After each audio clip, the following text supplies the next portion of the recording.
Buenos días a todos, señores. Hoy es 20 de abril, lunes. Vamos con sociales. Vamos a ver las páginas 114 y 115. Bueno, primero, antes que nada, saludito youtubero. Bueno, esperen un segundo. Vale, señores, en este tema de sociales no les voy a pedir esquemas. No quiero que me hagan, no vamos a hacer los esquemas. Vamos a dejarlos sin hacer los esquemas. Ya veré lo que les voy a pedir. Pero sí quiero que sigan el vídeo con las explicaciones que voy a intentar, ¿vale? Vamos a ver la Edad Media, señores. Esta es una época de la vida, de la historia, en la que es muy oscura, en la que no tenemos muchos datos de lo que pasó, ya que no había mucha escritura. Evidentemente las tecnologías de ahora no había ni luz, ni agua potable, ya ni le hablo ni internet, etcétera, etcétera, ¿vale? Entonces tenemos que abrir un poco la mente y tenemos que desplazarnos con la imaginación vamos a empezar por el siglo III, ¿vale? La Edad Media empieza en el siglo III, cuando cae el Imperio Romano. En el siglo III Roma está, digamos que gobierna casi todo lo que es la zona del Mediterráneo, desde España hasta Turquía y vuelve por la zona africana. Pero claro, es tan grande el imperio, y a Roma lleva tantos años gobernando, que empieza a perder poder. Y entonces en el norte de las fronteras de Roma, lo que ellos le llamaban los bárbaros, existían unas tribus que se llamaban tribus de germanos. Las tribus germánicas, ¿vale? Que eran muchísimas. Yo me he apuntado aquí unos cuantos. Por ejemplo, los pueblos germanos tenemos los suevos, los vándalos, de ahí vienen los actos vandálicos, los godos, muchos de que ellos se trasladan a España, como son los visigodos y los ostrogodos. Están los francos, que crean Francia, los burundios, los turingios, los anglos y los sajones que emigran a Gran Bretaña y forman el imperio anglosajón, los jutos, los gérulos, los rugios, los lombardos que se instalan en el norte de Italia y crean la Lombardía. Y luego más adelante, aunque no es considerado un pueblo germánico, pero sí por las costumbres más o menos que tiene, pueden ser primos hermanos, estamos nosotros los vikingos. Vale, entonces en el 476, fíjate, nada, realmente a los pocos años, a los 500 años de haber nacido Jesucristo, cuando comienza ya la edad de la... Es cuando Roma pierde el poder, como decía, y Odorico, que es un emperador germano, vence al último emperador romano, que es Rómulo Augusto, pero el último emperador de la Roma occidental, ¿vale? Porque Roma, ahora lo veremos, se divide en dos reinos, porque es tan grande que necesita dos emperadores, ¿vale? Que está la Roma, digamos, oriental, que es la que tiene su capital en Constantinopla, lo que es la actual Estambul, y la Roma occidental, que es la que mantenía su capital en Roma, ¿vale? Tenían dos emperadores, pero con la Edad Media comienza cuando cae Rómulo Augusto. Entonces, vale, van pasando el tiempo y ya nos vamos al siglo VI, ¿vale? Donde vemos que los visigodos, vamos a hablar de los visigodos y los musulmanes. Recuerden que los visigodos es un pueblo germánico, entonces ya Roma no existe, está dominada por los germanos, son varios pueblos que se van instalando y creando los distintos países más o menos como los conocemos ahora. Por ejemplo, los germanos fundaron Germania, Alemania, ¿vale? Entonces los visigodos llegan a la península ibérica y ellos se quedan con el latín de los romanos, adoptan su lengua, siguen hablando en latín, adoptan las leyes romanas también, es decir, cuando pasaba algo, la ley que se dictaba era la ley de los romanos, y sobre todo se convierten en católicos.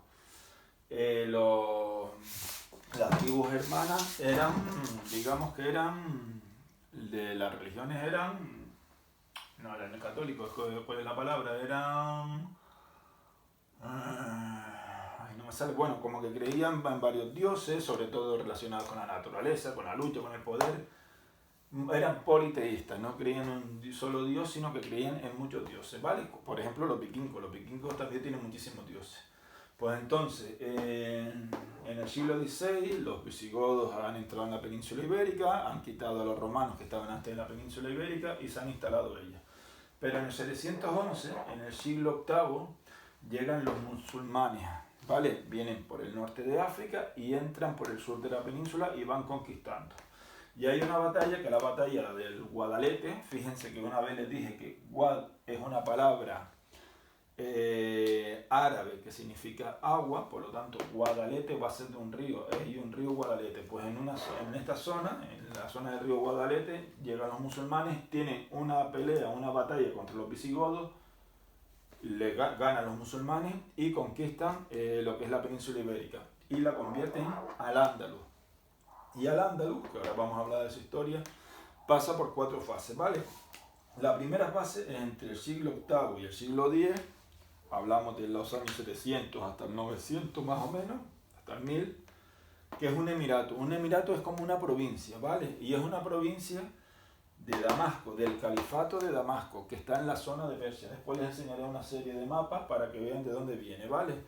Y está gobernada por un emir, ¿vale? Pasan los años, van pasando los siglos, y sobre el siglo X se convierte en un califato. El califato, digamos que es como si se hubiera convertido en un país, se independiza del califato de Damasco, por el medio de Abderramán III en el año 929 se independiza y crea su propio califato. Y Al-Ándalus es muy próspera, es muy rica, tanto económicamente como intelectualmente, tiene grandes pensadores, grandes artistas, grandes obras que han realizado, la Alhambra de Granada, la Mezquita de Córdoba, en Sevilla, etcétera, etcétera. Tienen varias ciudades pequeñitas, de calles estrechas como son Córdoba, Granada, Sevilla, que ya empiezan a ser muy importantes.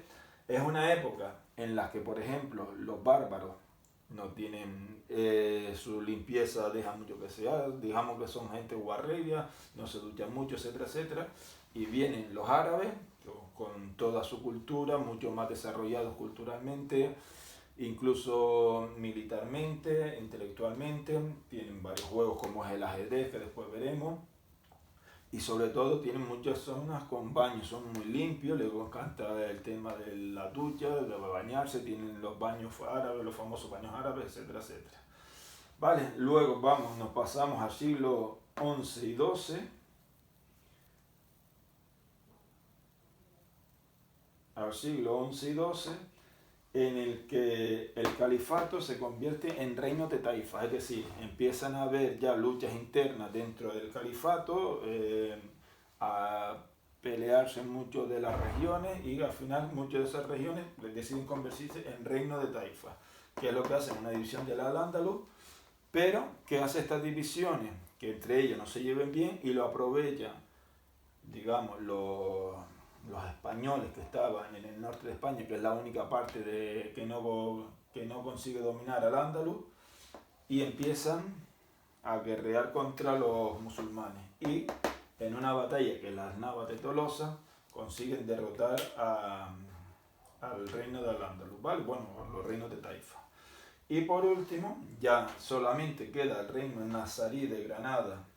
Estamos hablando del siglo XIII, siglo XV, de 1200 a 1400, que es el último territorio, ¿vale? Que es conquistado por los reyes católicos en 1492, que es también un año importantísimo en la historia, que es el año, repito, cuando Colón llega a América, ¿vale? Unos meses antes, los reyes católicos ya entran en Granada, ya conquistan toda España para ellos, y en ese mismo año es cuando ya Cristóbal Colón, también financiado por los reyes católicos, consigue llegar a América.